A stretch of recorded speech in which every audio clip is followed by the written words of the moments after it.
Terima kasih untuk Anda yang masih bergabung bersama dengan kami dan di segmen ini kita akan review jalannya perdagangan di sepanjang hari ini. Pemirsa, di mana indeks harga saham gabungan kembali tampaknya akan ditutup di level 6.800-an dan kami ingatkan kembali Anda masih bisa berpartisipasi di WhatsApp interaktif kami seperti yang tertera di layar televisi Anda nantinya. Dan saat ini kami sudah terhubung dengan Bapak Kiswoyo selaku Direktur PT Rumah Para Pedagang. Kita akan langsung sapa saja. Pak Kiswoyo, selamat sore. Apa kabar, Pak? Ya, sore. Baik. Halo Pak Kiswoyo, suaranya tidak terdengar Pak. Ya, sore. Baik. Udah jelas? Ya, volumenya mungkin. Baik, Pak Kiswoyo terima kasih sudah meluangkan waktu Pak. Hari ini indeks harga saham gabungan dominan sebenarnya bergerak di zona hijau. Tapi penguatan lebih ke arah terbatas dan level 6.900-an kembali ditinggalkan. Dalam beberapa pekan terakhir, pola pergerakan indeks harga saham gabungan tampaknya tidak berubah Pak Kiswoyo. 69 belum mampu dipertahankan, kemudian balik lagi ke level 6.800-an. Analisis Anda? Jadi memang IHSG ini dalam range-nya sideway-nya saat ini adalah level 6750 dan 7000. Jadi 7000 adalah level resisten sekaligus level psikologis, di bawahnya lagi level psikologisnya adalah 6500. Garis tengahnya itu adalah 6750. Jadi memang saat ini kita lagi berada di range 6750 sampai dengan 7000. Jadi kalau nanti sudah berhasil nembus 7.000, barusan range-nya 7.000 sampai dengan 7250. Jadi memang saat ini kita sudah dekat-dekat support, karena kan ini 6.800 sekian ya, artinya mendekati 6.750.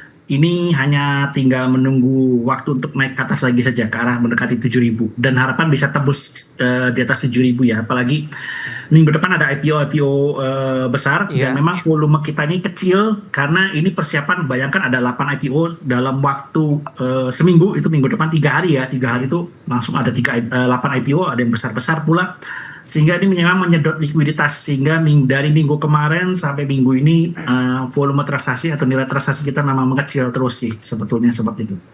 Baik, Anda melihat seperti apa? Selain tadi menunggu dari IPO jumbo yang akan terjadi di minggu depan yang diharapkan akan mengerek indeks harga saham gabungan, dari sisi global seperti apa, Pak?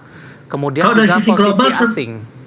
Kalau dari posisi global sebetulnya tidak ada berita jelek. Karena The Fed kayaknya mulai akan menurunkan suku bunga, entah ini di bulan ini atau di bulan depan, begitu kan.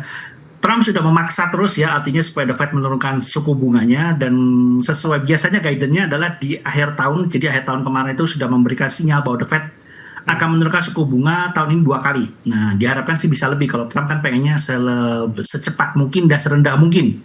Karena kan tahun ini Amerika menghadapi rollover utang dalam jumlah cukup besar, sehingga kalau suku bunganya masih tinggi, nanti dia harus membayar bunga utangnya cukup tinggi juga, seperti itu. Jadi memang sekarang market sedang mengantisipasi untuk penurunan suku bunga The Fed, sehingga ini sebetulnya sinyalnya bagus untuk market ya. Jadi asing juga sekarang sedang berusaha untuk mencari saham-saham yang lagi murah di Indonesia juga, saya lihat seperti itu, karena terlihat aksi beli ya, memang ada asing, ada kadang beli kadang jual kan ya, intinya kan mereka mencari balance ya, kira-kira mana komposisi yang pas untuk mereka, seperti itu. Karena ya itu saya bilang kita sudah bulan 7, artinya akan ada penurunan The Fed, suku bunga The Fed 2 kali ya, Trump pengennya lebih besar lagi atau lebih cepat lagi ya, tapi harusnya 2 kali akan terjadi di tahun ini, dan memang ada ekspektasi mungkin antara bulan ini atau bulan depan lah untuk penurunan bunga The Fed. Bagaimana Anda melihat sentimen dari Trump yang semakin gencar ini mendesak dari Powell untuk mundur, kemudian juga sudah menyiapkan nama-nama pengganti yang mungkin bisa lebih dipercaya ke depannya. Respon pasar seperti apa? Betul, karena sebetulnya kan masih lama ya si Powell, tapi kayaknya si Trump maksa nanti kayak tahun depan udah lu bulan Mei lu turun aja deh gitu kan, digantiin. Nah itu memang sebetulnya karena ya serba salah juga jadi The Fed. Jadi The Fed ini kan sebetulnya dia patokannya adalah menjaga inflasi. Jangan sampai ketika saya menurunkan suku bunga terlalu cepat, terlalu besar, suku bunga terlalu nanti inflasinya tinggi lagi, dia setengah mati lagi, pusing lagi gitu kan. Tapi ya kalau enggak, ekonominya mereka juga nggak gerak gitu kan. Dan itu juga berbahaya dari sisi pemerintahan Trump. Karena itu sebagai pemerintah kan Trump ini melihat, waduh ini tahun ini saya akan terbitin surat utang rollover. Jadi surat utang yang jatuh tempo akan diterbitkan surat utang baru lagi untuk membayar. Nah kalau suku bunganya masih tinggi begini, itu beban bagi mereka sangat besar sekali. Makanya Trump itu berharap kalau bisa suku bunga The Fed diturunkan jadi 1%. Oh itu kan jauh banget. Nah ini ya memang tarik ulurnya ya, kalau dari Trump dari sisi pemerintah dia pengen berharap serendah mungkin. Tapi The Fed melihat gua turunin 1%, nanti tahu-tahu ini lagi inflasinya jadi 5%. Nah, itu kan berbahaya juga. Nah, Ya, makanya The Fed Powell kayaknya berusaha mengambil kebijakan tengah-tengah lah supaya baik. everybody baik-baik saja lah gitu. Ya, secara keseluruhan Pak Kiswoyo di sepanjang perdagangan hari ini di sesi pertama pada pagi tadi sempat memberikan harapan rebound cukup signifikan hingga ke 69 saham-saham blue chip yang sebelumnya menjadi pemberat ikut rebound cukup signifikan. Tapi kondisinya tidak berlangsung lama, Pak. Memasuki perdagangan di sesi kedua, beberapa saham blue chip yang sebelumnya menjadi penopang berlahan pelemahan penguatannya terbatas bahkan berbalik ke zona merah, termasuk saham-saham perbankan big cap. Bagaimana Anda melihat hal ini, di mana kenaikan hanya bersifat sementara, kemudian cenderung kembali tertekan, profit taking jangka pendek saja atau seperti apa, Pak? Sebetulnya ini memang gejolak sesaat ya, karena tadi seperti saya bilang di awal bahwa kita minggu depan akan ada 8 IPO sekaligus. Ini gede-gede lagi gitu kan ya. Apalagi ada satu saham IPO CDIA, anaknya TPIA dari grup Barito Group gitu kan. Nah, ini menyedot dana cukup besar. Jadi memang ingat ketika ada IPO besar seperti Bukalapak, GoTo itu MTEL gitu kan ya. Itu pasti brand gitu ya pada masa itu juga. Itu akan menyedot likuiditas minimal 2 minggu sebelumnya. Jadi dari minggu kemarin sampai minggu ini, sampai minggu depan lah. Nanti kalau mereka nggak dapat barang atau harga udah naik terlalu tinggi, mereka nggak dapat barang, baru mereka mulai masuk lagi ke saham-saham lainnya. Kan IPO pertama tuh parade IPO-nya mungkin hari Selasa ya, Selasa, Rabu, Kamis kan. Jadi ya mungkin sampai Senin minggu depan transaksinya masih kecil. Nanti Selasa rebutan IPO, Selasa rebutan IPO, kalau nggak dapat ya nunggu Rabu, Kamis. Nggak dapat juga ya biasanya nanti mungkin Jumat sudah mulai baliklah ke saham-saham lain. Jadi memang ini sebetulnya momen peluang baik, seperti BRI itu udah murah banget, BCA juga udah murah banget. Itu momen peluang untuk baik untuk kita sih sebetulnya. Baik, kita ke BBNI terlebih dahulu Pak. Kebetulan sudah ada pertanyaan masuk di WhatsApp interaktif kami menanyakan BBNI sudah ambil posisi di 3980 Pak. Loss-nya masih tipis karena penutupan hari ini di 3970. Apakah masih bisa di hold? Tidak. Saya akan coba cek. Bapak Victor Kalau dari Malang. BBNI ya, BBNI ini kan saat ini di angka 3970 ya closingnya.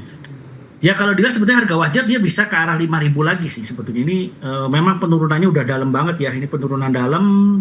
Nah, kalau saya lihat ini supportnya, waduh.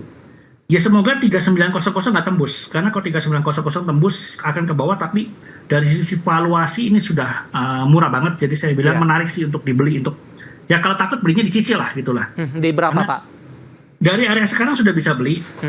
Terus 3900 dibeli. Lalu setelah itu ada angka 3800 juga bisa dibeli lagi. Terus setelah itu berikutnya 3700. Oke, dari sisi PBV ini di 0,88 kali pemirsa. Sudah di bawah 1 kali.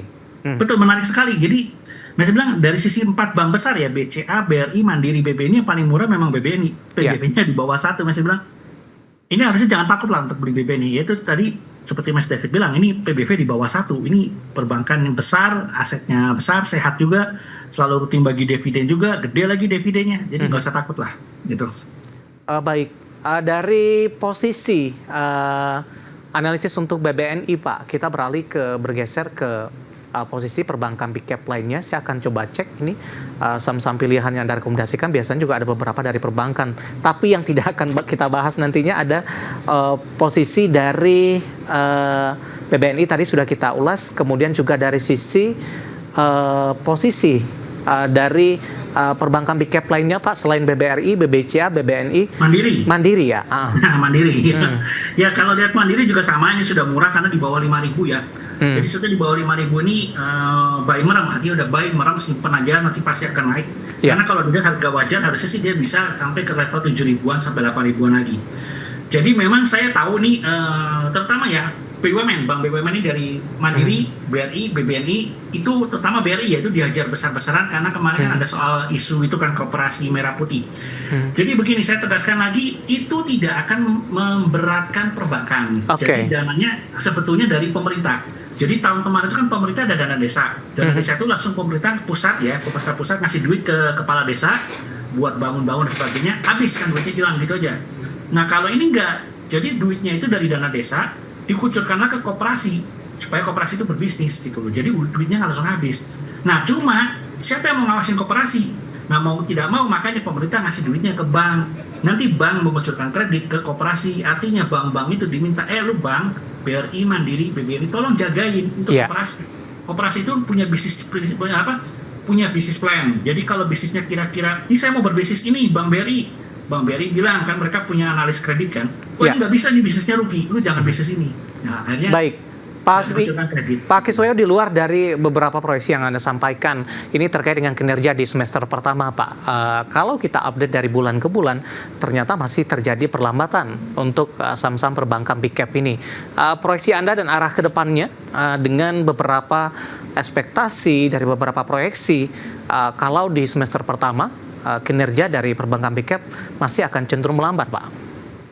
Jadi memang kalau lihat BRI ini yang paling parah ya, karena memang BRI ini lebih suka menghapus buku kan. Jadi kalau ada kredit bermasalah dia lebih suka hapus bukunya di awal tahun. Beda sama BBTN. BBTN itu gedenya itu biasanya di akhir tahun. Jadi memang kayak BRI itu yang biasanya selalu dia lakukan di awal tahun. Jadi nanti biasanya BRI ini semester 1 berat, tapi nanti setelah ini semester kedua ini biasanya dia sudah enteng. Artinya hapus bukunya sudah tidak ada lagi pencadangan kerugian dan sebagainya macam. Itu BRI akan lakukan di kuartal 1 biasanya, makanya kuartal 1 kan jeblok banget gitu. Beda sama BTN, kalau BTN nanti di kuartal 4 beratnya gitu. Jadi memang seperti saya bilang ya, ini adalah peluang, apalagi dengan isu koperasi merah putih yang tadi saya jelaskan. Jangan khawatir, karena gini, nggak mungkin bank-bank itu mengucurkan kredit ke koperasi merah putih, karena LDR-nya, loan deposit ratio mereka juga udah gede-gede, udah di atas 90%-an. Jadi secara logika juga nggak masuk, makanya pemerintah bilang ada dana desa, jadi dana desa nanti tidak akan dikucurkan lagi, tapi diberikan melalui bank BRI Mandiri. Nah dari situ baru BRI Mandiri mengucurkan ke koperasi gitu loh. Artinya suruh ngawasin juga supaya bisnis koperasinya jalan, jangan sampai dikucuri duit, hilang gitu aja duitnya. Sebetulnya itu, jadi sebetulnya tidak akan mempengaruhi kinerja keuangan BRI Mandiri BBNI gara-gara ada koperasi merah putih, itu tidak kan, karena itu duitnya dari pemerintah. Jadi pemerintah bilang kalau sampai duitnya habis hilang ya sudah gitu. Pemerintah tidak akan menuntut BRI, tapi setidaknya lu awasin lah. Jadi suruh BRI Mandiri BBNI itu ngawasin koperasi ini. Kalau sebelum dikucurin duit dilihat dulu bisnisnya menguntungkan nggak. Kalau bisnisnya nggak menguntungkan ya jangan dikucurin kan gitu sebetulnya. Jadi intinya adalah nggak usah takut, itu cepat atau lambat nanti isunya akan hilang kok. Jadi memang kemarin ini isunya saya tahu kencang banget kan gitu kan, berkaitan dengan peresmian koperasi merah putih yang begitu banyak kan, puluhan ribu gitu kan. Ya itu sebetulnya ketakutan ini memang harus kita jelaskan lah, seperti itu. Artinya ini secara keseluruhan prospek dari perbankan big cap semester pertama lebih cenderung tertekan, kemudian di semester kedua akan ada peluang untuk perbaikan, Pak Kiswoyo? Betul sekali, betul. Baik, analisis dari beberapa saham perbankan big cap yang hari ini rata-rata berbalik mengalami pelemahan dan akhirnya menjadi pemberat untuk indeks harga saham gabungan sehingga tidak mampu bertahan di atas level 6.800-an. Untuk Telkom, Pak? Untuk Telkom juga sebetulnya masih menarik ya. Kalau ini cuma saat ini saya cuma dikasih kesempatan kan untuk milih 4 saham, jadi ya saya pilih yang lebih utama lah. Telkom ini kan masih di bawah 3.000 ya. Jadi di bawah 3.000 ini menarik, harusnya sih bisa ke arah harga wajar bisa sampai 3.500 sampai 4.000 seperti untuk Telkom. Jadi memang kalau mau best buy di berapa ya? Best buy-nya di 2.500 tapi jauh banget kan. Ya sudahlah. Mungkin terdekat ini kita area 2.700 sampai 2.600. Setelah sudah menarik untuk dibeli lah untuk Telkom. Oke, analisis untuk Telkom dan apakah Telkom juga masuk ke dalam saham pilihan Anda nanti, Pak Kiswoyo, kita akan coba bahas lebih detail lagi. Kita akan jeda terlebih dahulu dan pemirsa kami akan segera kembali sesaat lagi.